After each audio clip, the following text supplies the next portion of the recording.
small show in my bag. I found Fargo. I carry it in the winter, just for that reason.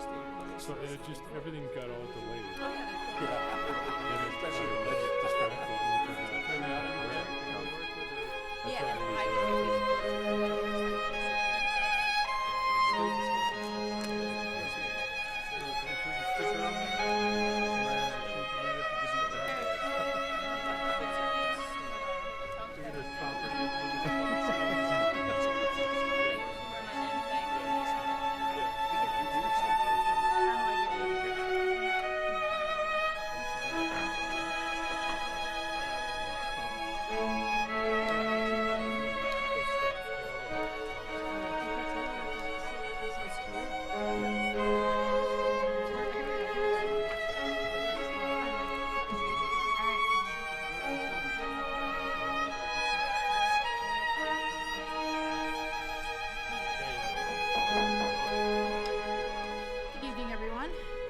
Welcome to our annual meeting for the World's Best Workforce.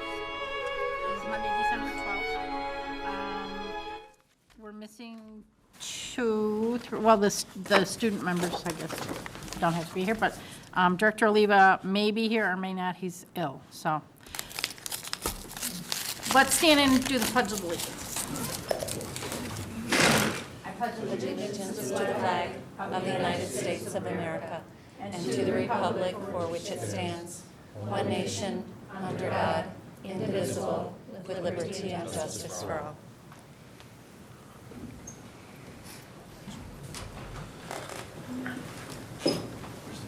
Would someone like to move approval of our agenda for this meeting? So moved? Is there a second? Thank you.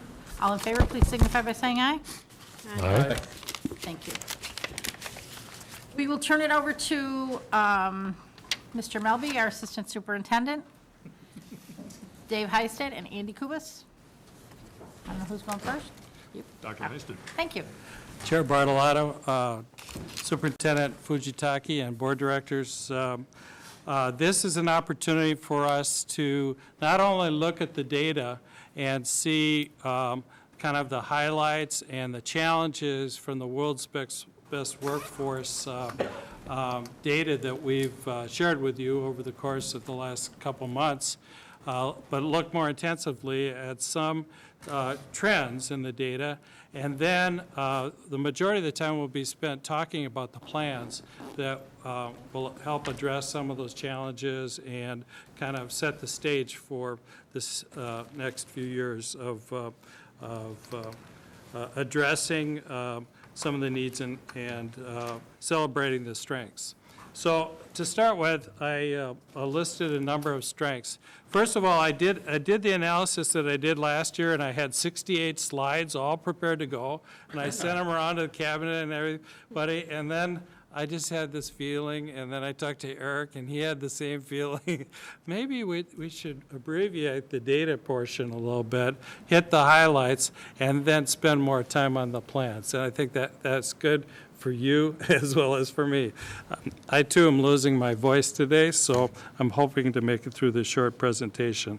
So the 6-year graduation rates are a real highlight for the district. We've continued to improve our graduation. We have less than 2% of our students that drop out. And when you look across 6 years, there's one huge standout, and that's the Hispanic student graduation rate that has increased from 66% 2 years ago to 84% in just that 2-year period of time. So some students, even after 6 years, are still working on their degrees, and they will finish, but the majority of students are successfully finishing and moving on to World of Work or post-secondary.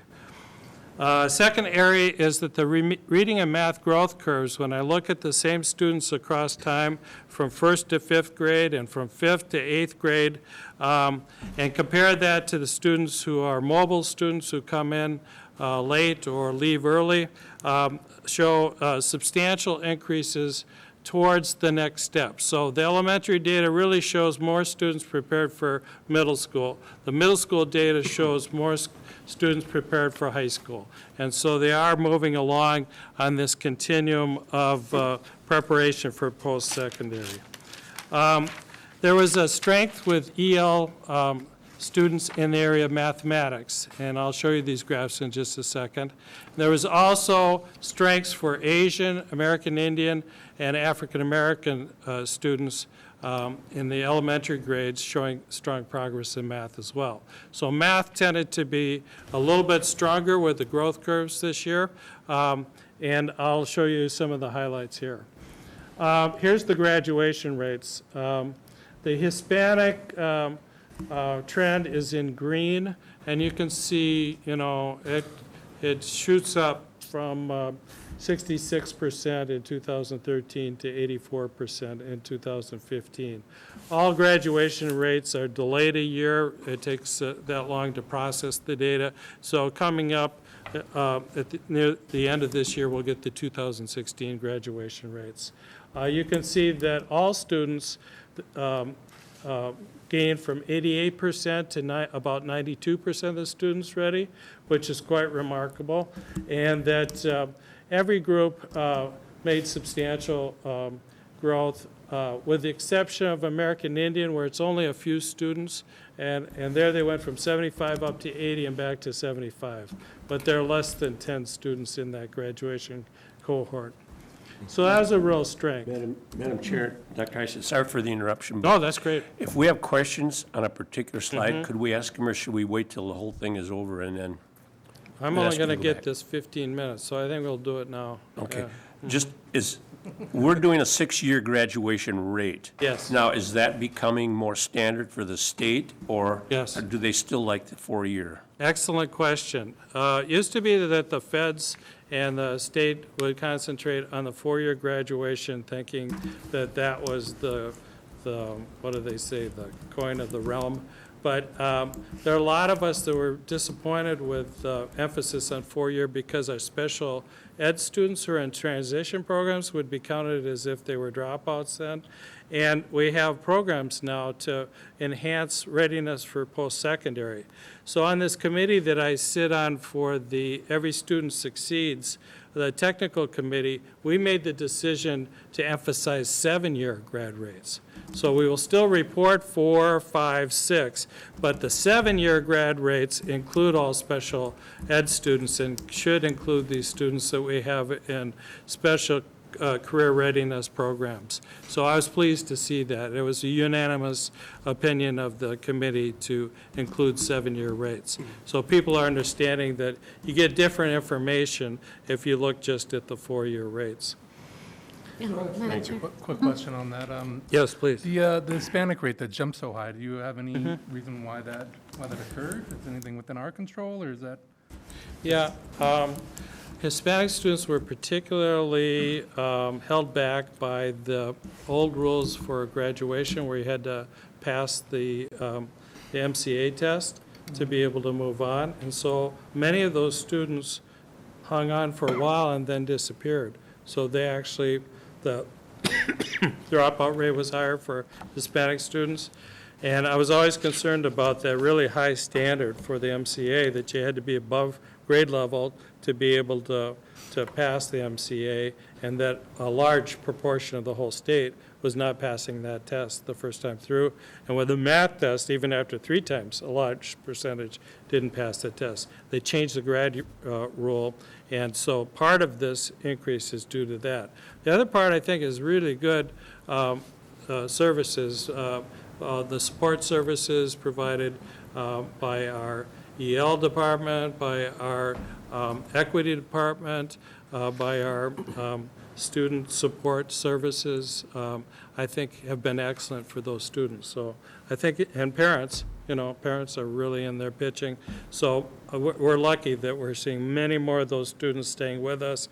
And it may take 6 years, may take 7 years, but then they are graduating at high rates. When did they remove that requirement? Was it just 2 years ago? It was or 3 years ago. 3 years ago? Yeah. Okay. Yeah, excellent questions. Thank you.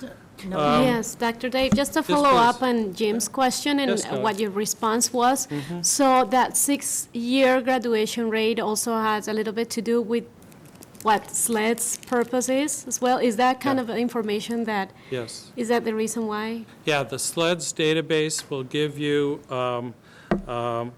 the graduates, all the graduates, and then it will tell you whether a student has completed their college or technical program within 4 years, within 5 years, within 6 years. And the data analysis that Director Corman and I did together, we looked at that 6-year rate to see if students, Hispanic students, and all the other groups had finished their college preparation within 6 years and got a degree or certificate.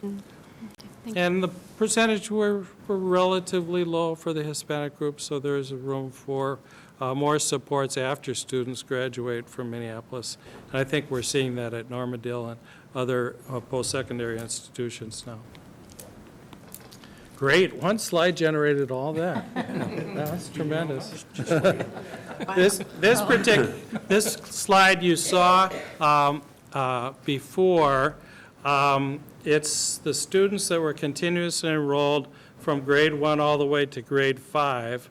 And the dark line shows the trajectory of the performance on the NWA reading test.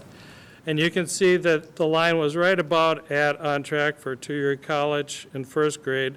And by the time students were in 5th grade, they were above that line. So you start to see a little acceleration there where students are moving towards on track for 4-year college. And then the students that come in after kindergarten or leave before 5th grade are the ones that are shown as mobile. And those students tend to always be lower in reading and math. And then slides that you haven't seen, or I guess you have seen this one. Math was the one that was even more spectacular with the line accelerating greatly, so that the students that have been in our elementary schools from grade 1 through grade 5 are really accelerating towards 4-year college on average. That's really good to see. This one is for African American students. So in mathematics, African American students from grades 1 to 5 showed acceleration. And this one is for English language learners in mathematics. They also showed quite a bit of acceleration, starting out about on track for 2-year college and heading towards on track for 4-year colleges. So as I mentioned before, math was an area that we're seeing our greatest long-term growth using a continuous follow-up study. Asian students started out on average at 2-year on track for 4-year college, and now are at a point that the average Asian student was on track for University of Minnesota. So that's tremendous growth. So mathematics over the long run has shown really good progress. And here's American Indian students, and it's a smaller number of students, so you see a little bit more bounce. But you see, especially from 4th to 5th grade. Well, thanks. That's teamwork in action right there. Very good. So those are all positive, kind of long-term perspectives. This is a type of analysis you never see reported in the newspaper, but when you really want to know kind of over the long run, how are you doing? Using these follow-up studies are really helpful to get that picture. Now, significant challenges with our Hispanic students who speak Spanish as a home language. They start out lower in literacy at the beginning of kindergarten. That's not surprising. They are still quite a bit lower by grade 3. And in our most recent analysis of growth, they're getting closer to 50% on track 50% making growth targets for the MAP test, but they're at 45%. So it's a relative challenge. It's not like a panic or anything. They're getting close to what we're shooting for, which is 50% for all subgroups. The reading growth curves, though, for EL and African American students didn't show the same kind of acceleration that we saw in mathematics. So here's the slide that shows you the beginning of kindergarten students, and it just shows you we've got a ways to go with the students who speak Spanish at home. 16.5% of them had the basic knowing their letters and sounds and the things that we measure in the beginning of kindergarten assessment. Whereas African American non-English, your Eastern African students by and large, 49% of those students were at the readiness indicators. So, and then Asian non-English was at 53.8%. So some groups, are getting the kinds of experiences in literacy with English text, with letters and numerals, et cetera, so that they're more prepared, whereas it's more of a challenge for Hispanic non-English. In grade 3, reading by grade 3, Hispanic non-English students are up to about 30.6%, on track to read well, but all the other groups are considerably higher, and so it's still a challenge. The difference between Hispanic students who speak English and those who speak Spanish at home is about 45 points difference in terms of the reading at grade level. And then this is one that breaks out the non-EL and EL, and you can see that EL Asian students made national growth targets at a rate of 59.8% last year, and that's been pretty high for the previous 3 years. Hispanic non-ELL students Hispanic EL students were at 53% but dropped to 45%, and that's why I put it as a relative challenge, whereas the Hispanic non-EL students, over 53% of the students were hitting their growth targets. So you can see for African American EL, a little lower growth rates too, 48%. For special ed EL students, 38%. So that was an area that we highlighted as a challenge. And this is the EL performance for continuous enrolled students from grades 1 to 5, and it goes up a little bit, but it stays pretty steady. And what we'd like to see is for even more acceleration with more students being able to be exited from EL and be flourishing in their English language. And then here's your African American slide that shows this is now grades 5 through 8. You can see starting in grade 5, students were at about on track for 4-year college, but by grade 8, that slipped a little bit. So our African American students are slipping a little bit. And the EL students' growth from 5 to 8 is right on that line for on track for 2-year college. So, they're not losing ground, but they're not gaining ground from 5th to 8th grade. David, can I interrupt real quick? Enrolled. Yes, please do. Sorry. The last slide? One before? Yeah. Yes. Just curious, it looks like they're slipping a little, as you mentioned, but it's grade 5 to 8, so that's middle school. Any indication that maybe the intensity of the curriculum is maybe getting cranked up a little bit, or? I know when you make the jump from elementary to middle, that's in middle school, you're learning how to read in science, and your mathematics has a heavier loading of English in it, and so it's across all the subjects, and that's one of the big challenges I'm sure Beth is going to talk about, is that you're reading across the curriculum. And the students that after elementary school are still in EL services tend to be a little bit lower too, the bigger challenges. But in general, we'd like to see after 2 or 3 years of continuous enrollment and being in our schools that students would be moving a little bit further towards the 4-year college range. And then, yeah, this was the 5 through 8 for EL students. So that was African American students. Oh, and I didn't point it out so much, but the African American students who speak, who don't speak English at home are doing better than the African American students who speak English at home. And so we see that with the 1-year growth curves on the percentage of students hitting their growth targets, and you also see it on the growth trend here. Now this is all African American students, and this week I was putting together some more intensive information on EL, so I broke it up by home language. Somali students are showing a different trend. Somali students are actually growing at a fairly rapid rate, and so they're a real success story in terms of the data, looking at the growth both in English and in math.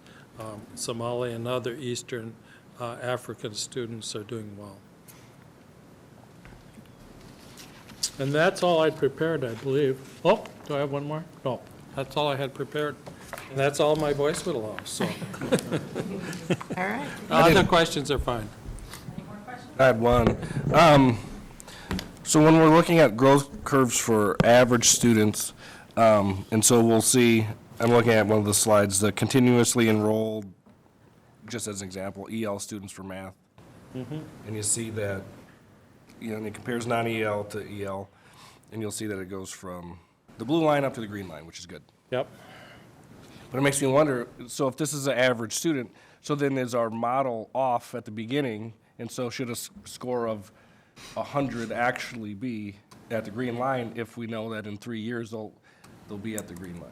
That's a good point. Does that make sense? Yeah, the growth trend lines were created using all students, and I tended to do like 2-year periods. Grade 1 predicts grade 3, grade 3 predicts grade 5, 5 to 7, 7 to 9, and 9 and 10 I went all the way up to 11th grade ACT and worked back. And so those are shorter bursts of growth. And those were the typical for Bloomington. The thing that's unique about them is they were aligned to the ACT. So these are ACT predictions. But it is true that if you make about a year's growth on the map, you stay parallel with those lines. And if you make more than a year's growth on the map, then you tend to accelerate. So it seems to be working still. When I get the time this summer, I'm going to revisit these rainbow graphs and see if they're still predicting. Several of the colleges have upped their admissions standards for getting in, so I may need to use new ACT predictors, and the curves might get a little steeper for the on course for 4-year college. Yeah, I think for me, like from a parent perspective, like if your kid's up on the top line, then you're like, yeah, they're probably doing pretty good, right?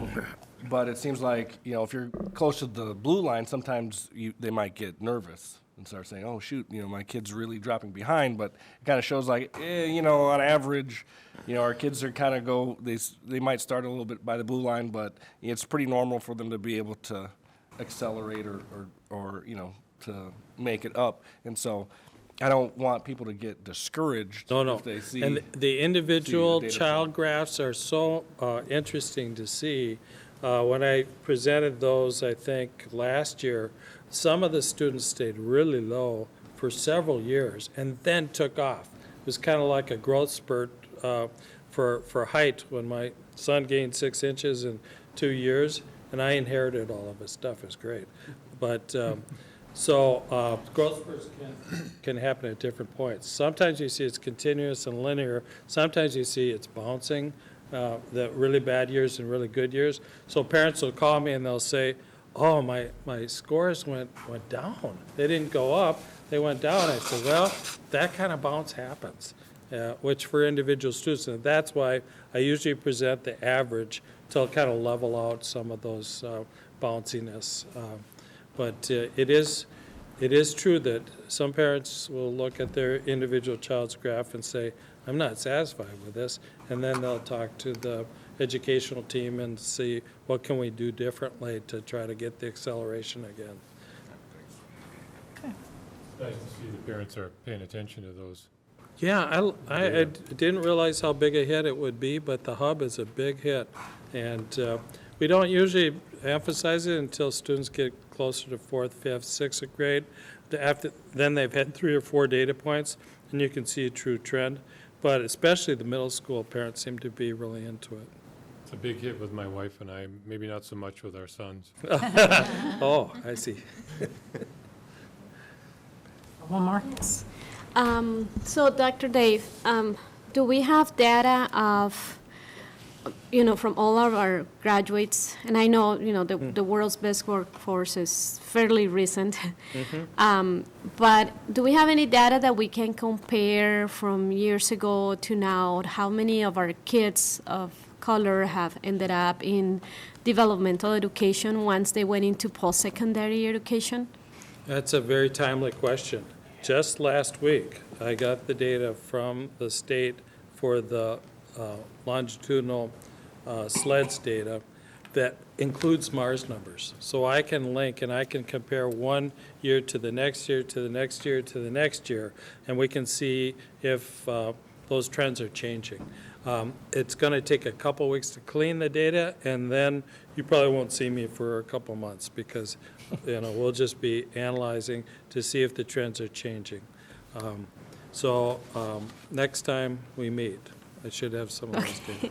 Well, and I'm definitely looking forward to bring this presentation to the board about our findings with SLEDS this year, because we can see in that one slide that you have the graduation rates going up for our Latino students, but as we take a look at that, how many have graduated and how many actually make it into post-secondary education and are able to finish, complete any kind of post-secondary education program, we are still seeing that our Latino kids are way down, right? And so graduation is a huge step, and Yeah. we're really pleased that we've got more kids graduating, but that's not enough. That's not enough. It's post-secondary success that we're holding ourselves. That's why we'll probably change that graphic at some point to be, Right.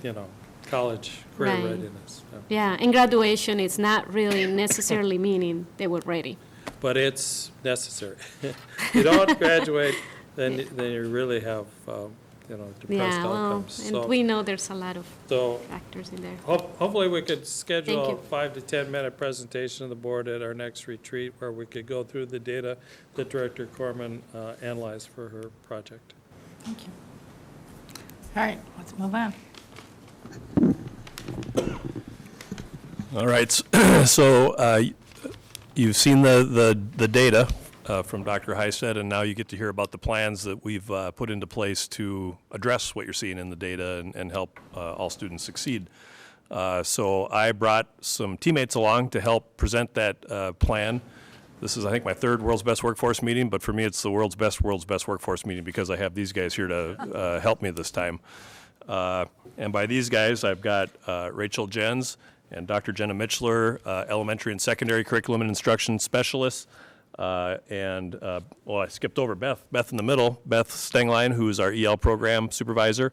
And that was not intentional, Beth, I'm sorry. I know, well, I'll pay for that later. And Kelly Spees, who is our QComp and Mentor program coordinator for the district. So I'm gonna turn it over to these guys, but I do want to point out that they represent kind of the new. Some of us came before you a couple of weeks ago to talk about the teacher-led model in the curriculum and instruction and other areas of academic services, and so now you get to really see it in action with these guys explaining what the program plans are, and. I used to think that y'all have to go sometime, so when I pass away, my tombstone will have something cool on it, like, died rescuing his family from a fiery building or something like that. But I don't think it's going to be that exciting anymore. I think it'll say, here lies Eric Melby, you can't intervene your way out of achievement gaps, because that's what I keep running around everywhere talking about. And these guys are living it, because you can't do it alone. You have to have EL folks involved at the core instruction level. You have to have special ed folks involved at the core instruction level.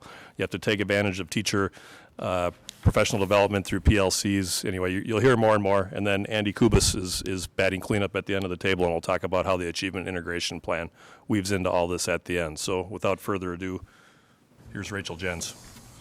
Good evening.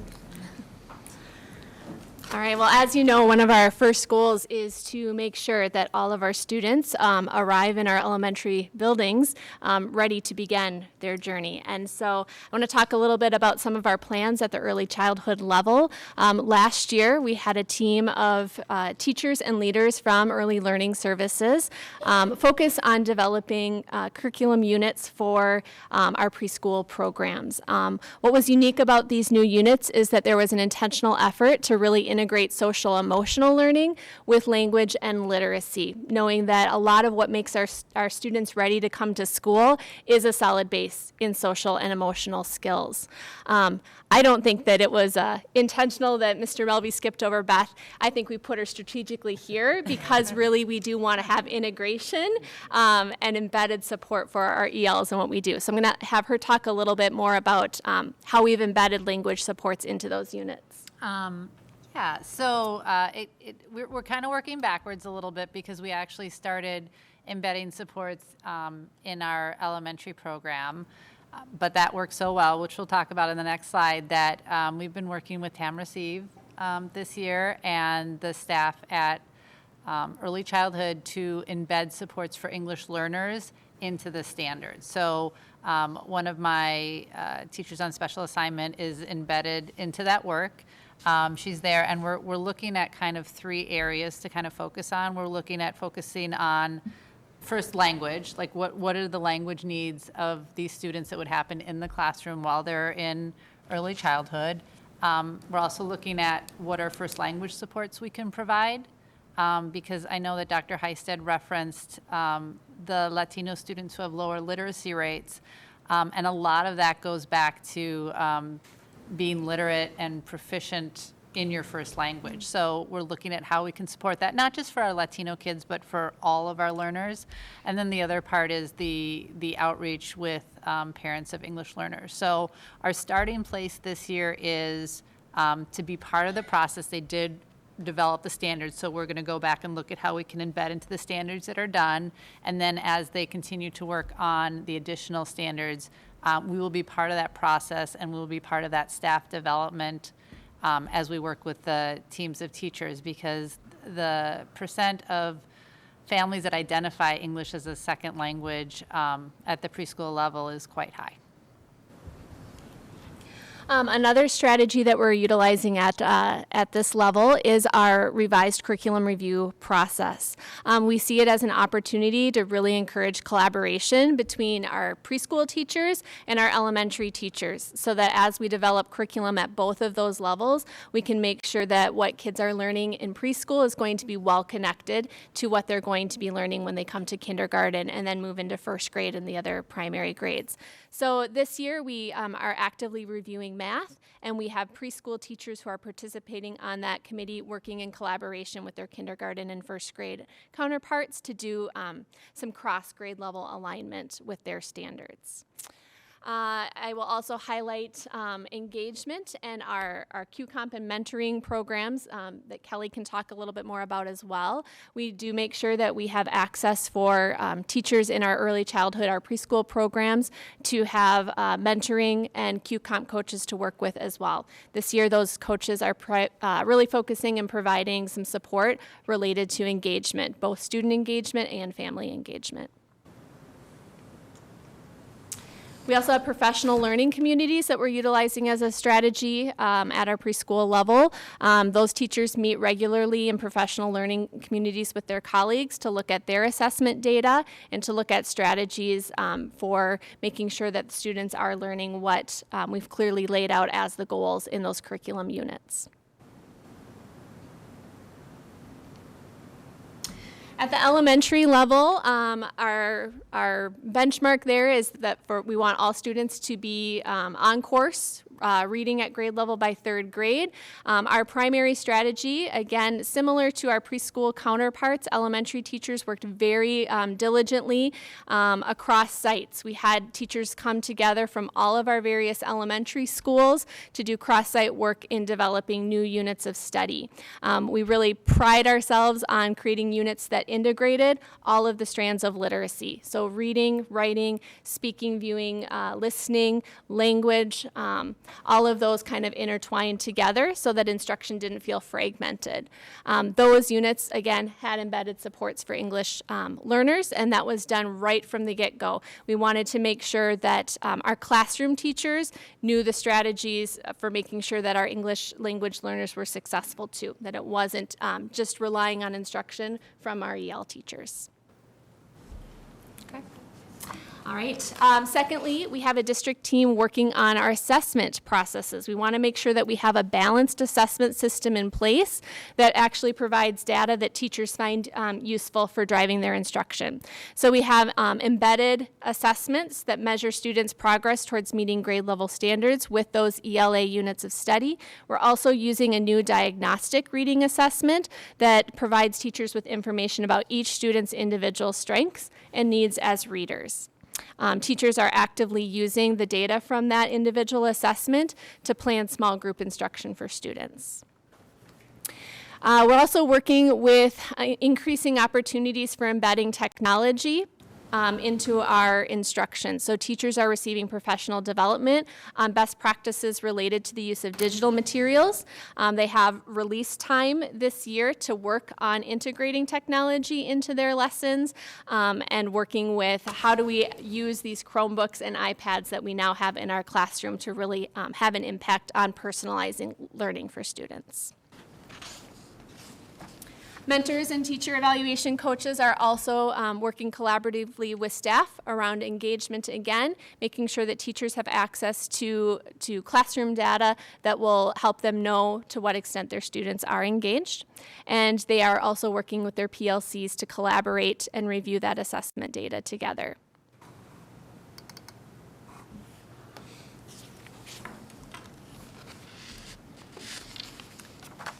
Thank you. I'm going to talk about Goal 3. And I just want to highlight something about closing this achievement gap and how important it is to the instructional team. But there are people that also work collaboratively with us that are not here.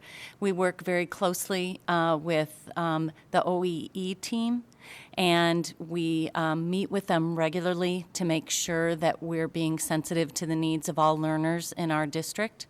We also work very carefully and purposefully with our special ed department so that we understand the needs of all students in our district and the things that are key in closing that achievement gap. Our curriculum review process is actually an equity process. When you have high standards for all students, you are working toward closing that achievement gap. We do so by prioritizing our standards and ensuring that that instruction is aligned with the standards and that our assessments are rigorous and inform our instruction on a daily basis. We have tiered systems of support. We support our students from struggling also to excelling. We are making sure that we're providing opportunities for all students, no matter what level of instruction they need. Our technology and our digital materials work to engage students. They also work to remediate students and provide opportunities for different types of learning for our students, our EL students, our gifted and talented students, but also all students in the classroom. Teachers participate in ongoing professional development. Our QComp coaching team, our mentors, work very closely with the EL department to make sure that we are updated on all the best practices for EL students and their success. And we affirm and support those practices in the classroom on a regular basis. Student engagement has been the focus of the teacher evaluation team for 3 years now. And the focus really took a different turn this year as we look to really specifically meet the needs of our students that are not being successful. And we find that our students in poverty are ones that continue to not perform as they should. And we have identified lots of specific strategies that can help teachers meet the needs of those students in the classroom. PLCs, which we continue to talk about, one of the wonderful things about the PLCs in Bloomington is every teacher is involved in a professional learning community. And in these learning communities, we are analyzing data, we're bringing forth strategies on an ongoing basis. Weekly, bi-weekly meetings allow us to really study student achievement data and make changes in our instruction so that we can help all students achieve. Thank you. Can I ask a question before we continue? If you could go back to that slide, that student engagement. When you talk about the use of culturally relevant engagement strategies, can you give us a specific example of how that works? Well, thank you for that question, because really, I'm going to give you something not very specific, not being able to talk tonight, but very general, but it's the heart in the work that we do, and that is creating relationships with students. When you know your students, you're able to engage them in the work. When you engage with families of students and create relationships, students do better in class. So we have lots of different strategies on getting to know students in a different way, in a more intimate way, so that we know what will engage them in the work. We also want to identify the struggles they have, and you have to have a relationship of trust for students to open up and help you to help them learn in the classroom. So where are the mentors getting the proper training in order to be able to do this with the teachers and the students in the classroom?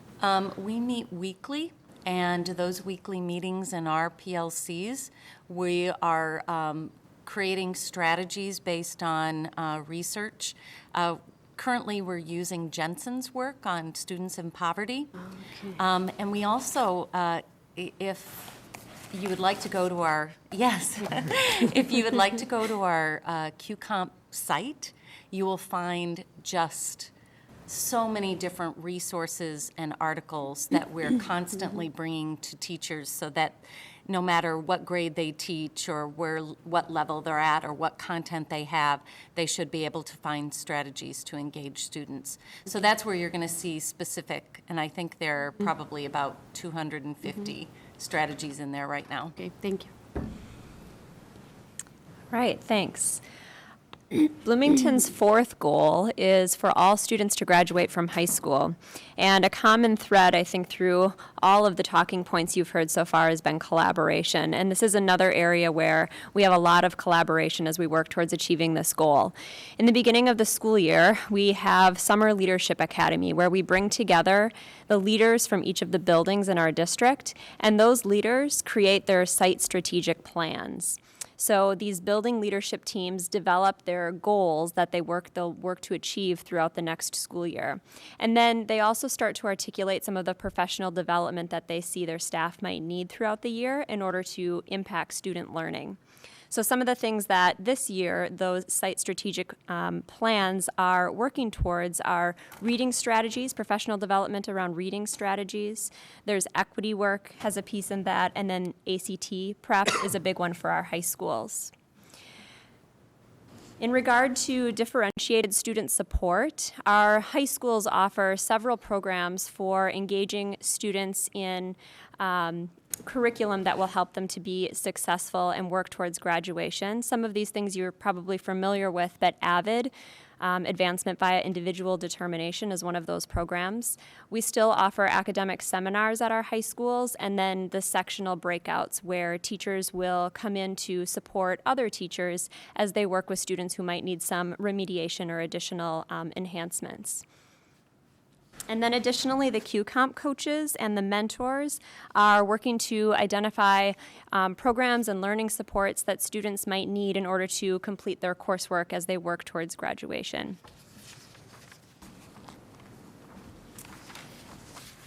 Also, in working towards achieving Goal 4, helping students graduate from high school, are our PLCs, so our teacher professional learning communities that are coming together to analyze their data around student achievement and develop goals that they work towards throughout the year. And essentially, this is action research that the teachers engage in together as they try to problem solve around issues that their students are facing. And our last goal is Goal 5, and in Goal 5, Bloomington Public Schools aims for all students to be ready for career and college. So we're doing several things on this front. First, we have a district team that has come together throughout this year, actually started during the summer months, to articulate a process and a framework of tiered systems of support. We've already had tiered systems of support in our district, but what we're trying to do is strengthen the supports that we have and really create some alignment across buildings. So that will start with core instruction. We'll work towards creating stronger interventions and enrichments at all of the different levels. We're also working on creating some greater programmatic alignment, so thinking about alignment between personalized growth plans, students' PGPs, and career and technical education, the CTE program, and then also thinking about what our counselors have to offer for students in their work with students, especially around the counseling standards put out by the American Counseling Association. And in fact, this year, you've all become familiar with our curriculum review process. We're working with math, social studies, world language. We'll also be working with counselors this year because they too have standards, so we'll be doing a similar process with them. And then also we have our personal growth plan rollout. So something many of you are familiar with. It's been happening at the high school and will now be rolling out into the middle school starting next year. And they're in their planning phase right now. And I believe Andy Kubis will be able to talk a little bit more to that. So as a highlight before I pass the baton, I just wanted to mention some of the things you've heard all of us mention as we've spoken. So we've talked about units of study being one area that we are continuing to work on, particularly around ELA and moving into math in the future. We mentioned the curriculum review process, which is going to include counselors now this year. We're working with engagement strategies with the help of the QComp coaches and the mentoring program. Our professional learning communities are continuing to study their own work and the impacts of their work on students. We have technology and digital materials being utilized and brought into classrooms to enhance students' learning experiences. We're creating tiered systems of support for students, and we're strengthening the systems that we already have in place. Buildings have site strategic plans that they're using their goals and creating plans to meet those goals throughout the year. We're working towards greater differentiated student support, programmatic alignment, and then also focusing on our personal growth plan rollout. Great. Thank you. Good evening. A couple things I'd want to say just sitting here listening to my colleagues present. It's pretty fascinating to me the amount of things that they were talking about and presenting to you that we partner with. And Dr. Mitchell has talked about, one was the PGP for sure, but there are so many things that are happening. So if you could conjure up in your mind that picture that I've probably shown you 1,000 times, it's the three circles, the three-component framework, and that the work gets done where those circles intersect. This is really, really happening now, and it's really, really inspiring to see that beginning to happen and knowing that we're preventing and removing barriers all the time through this work. So I'm excited about that work. I want to talk to you a little bit tonight about achievement and integration and the planning, but moreover, learning supports and how we support the world's best workforce plan that you heard about tonight. It's always an interesting balance that you've probably heard me say before when you think about the learning supports department. When I give talks about it, I often use the medical field as the analogy. So we wouldn't have a medical system set up that was just ambulances with no preventative care. We wouldn't have that. And we wouldn't do the same thing in learning supports. We wouldn't have a department that was just responding when there was trouble. That wouldn't work. And conversely, we wouldn't have a medical system set up that was just preventative care and no ambulances to respond to emergencies. And that's the balance that we find ourselves always seeking in learning supports, that how much should we be involved in the care that happens before someone gets ill or in school. The vernacular we'd use is how much do we get involved in the planning to make sure that we're making sure that kids are getting the things they need, and how much do we respond. So I want you to know that just to frame what we're going to talk about tonight, that there's always that delicate balance, and what we're hoping to do in learning supports is always strike that balance and not be one or the other. So I came across this quote the other day. It's something that stuck with me and something that certainly resonates as I think about the work in learning supports. It's from John Madonna. He's the CEO of KPMG, which is a finance group in New York City, but he says nothing stops an organization faster than people who believe that the way you worked yesterday is the best way to work tomorrow. And I think, from a school standpoint and all of the positions that you may have filled previous to this, you see that every day. And I've taken this on because I think it really tells a story about what we need to be thinking about, that what we did yesterday isn't necessarily the best way as we go forward, so we're continuing to plan. Every 3 years, we are obligated to turn in an achievement and integration plan to the MDE. This year coming up will be this year right now is the end of the third year. And so coming into this position, this being my second year in the position, I inherited the work that Eric Melby and Dina did, but we have a great opportunity now to always look at the plan and see what do we want to do differently and make it more aligned to the pathways to graduation and make sure that it's aligned to the world's best workforce work. So that's work that's going to be happening in learning supports and OEE. It's been happening already and will continue to happen, and we'll talk about that in a little bit. So here are the plans in the current Achievement and Integration Plan which support the world's best workforce. As you know, they're intertwined. Ensure that traditionally underserved students entering school are ready to learn. We heard about that tonight. Provide program and support options to promote college and career readiness for the underserved. We've heard about that tonight as well as we talked about PGP and some other, Dr. Heisted talked about some data around that. Build capacity in families to support their children's success on their individual pathways to graduation. And then transition the professional development structure from one that provides cultural competency as an add-on to an existing professional development to a system where awareness and sensitivity is a foundation for all professional development programs. So we've heard iterations of that and pieces of that tonight. We talked, Dr. Mitchler talked about the integrated system of support. We call that MTSS, but making sure that everything is aligned so that we have PD plans and we have structures that promote cultural competency and understanding all the way through the system. Kelly talked about the standards work is really equity work because when we raise the standard for all students, then everyone has the ability to reach that standard. We're not making different standards for different groups of people. I wanted to use tonight just to talk about a couple of the things that we have been doing and that we'll continue to do in the world of learning supports. Again, part of it being responding to some issues that are there, and part of it being planning for issues that don't, so that they don't happen anymore. What I've listed here are 6 or 7 different things that we're doing. I honestly could have listed 66 or 77 things that we're doing.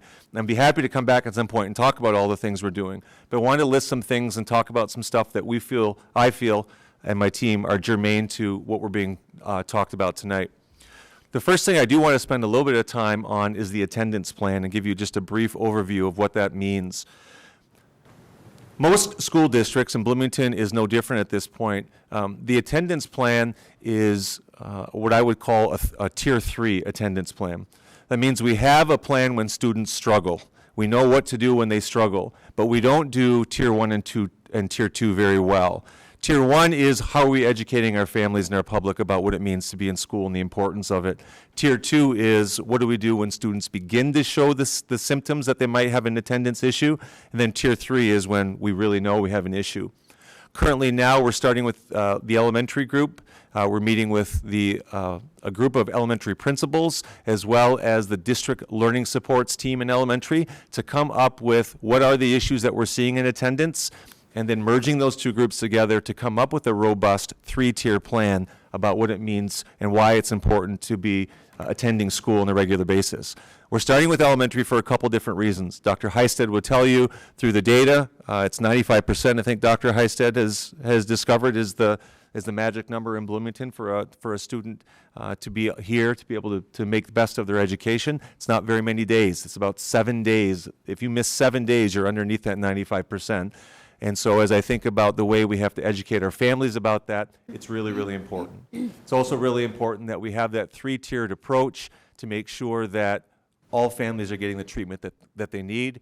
And lastly, I would say, given national research, we know that elementary students start their attendance habits really, really young. And if we can intervene when kids are young, and then we reap the benefits for the time that they're through the system. The second thing I'd want to talk to you about that comes out of our work in learning supports is the PGP.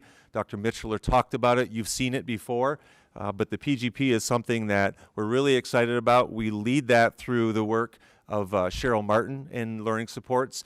And so where are we right now? We're currently, last year we introduced it to ninth graders. I believe the statistic was 74% of all the ninth graders said that they found it very, very valuable to them.